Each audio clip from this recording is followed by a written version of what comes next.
it says here that they were going to be a curse among the heathen. And God didn't like that. Well, you know what? We are, it seems that it's the white Christian male in the world today that is public enemy number one, whether it's in Europe or whether it's in America or South Africa. We are demonized by the heathen, by the non-Christians. And that seems to be what God is saying here in Zechariah 8 verse 13. If there was anything that made me believe even more that the 10 lost tribes of Israel crossed north over the Caucasus Mountains after the Assyrian captivity and later became known as the Caucasians and then later became Christians and so on. If there was any one thing that made me believe that they are the descendants, biological descendants of the 10 lost tribes of Israel, it would be the fact that they are the ones that are despised by the world. They are despised by the New World Order.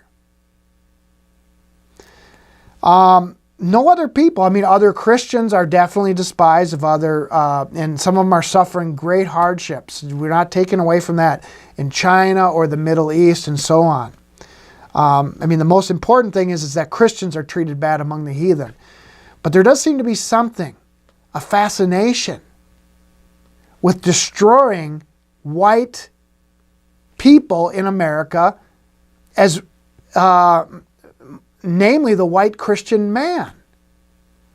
And it's done through all these different ways: mass immigration, illegal immigration, and so on. But I do want to show you something here, a slide. It says white privilege. We've heard a lot about that lately, right?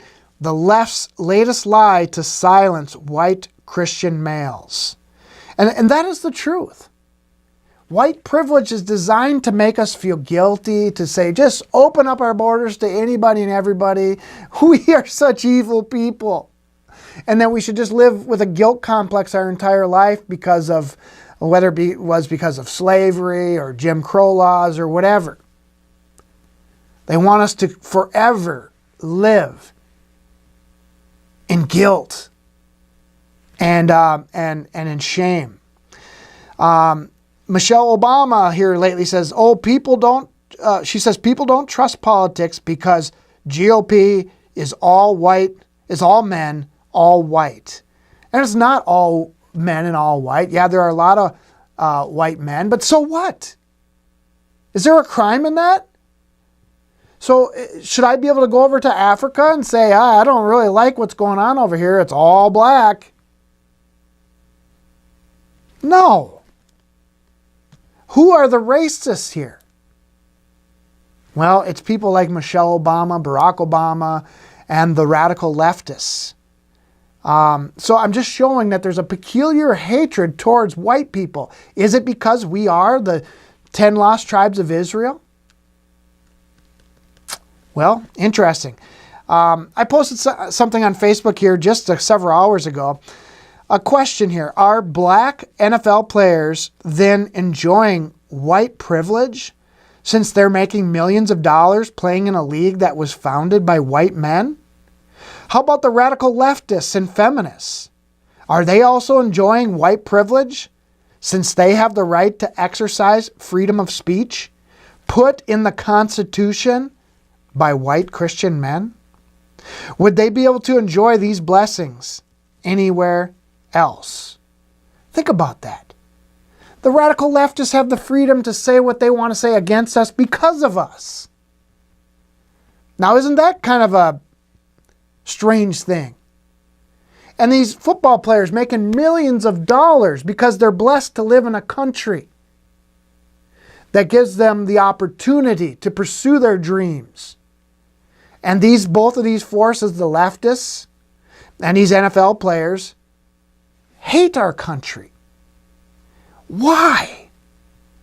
Why is there such a demonic hatred towards Christians in general, but white Christians in particular? Particularly white Christian men. Well, Jesus actually, I was going to put the scripture in here and I forgot, but Jesus taught that in order to defeat somebody or to take over their house or their country, that they must first bind the strong man before you can spoil his house. I believe they're going after the white Christian male, the patriarchy of the family, because by that it destroys the family structure, and it goes after those who have built this Christian civilization. So you take away the strong man, those that have been holding the line of Christianity, and this doesn't take away from women. Women have done an awful lot to hold up Christianity as well, maybe even more so now these days. But that's the purpose. It is to pull down the opposition so that they can take over by conquest.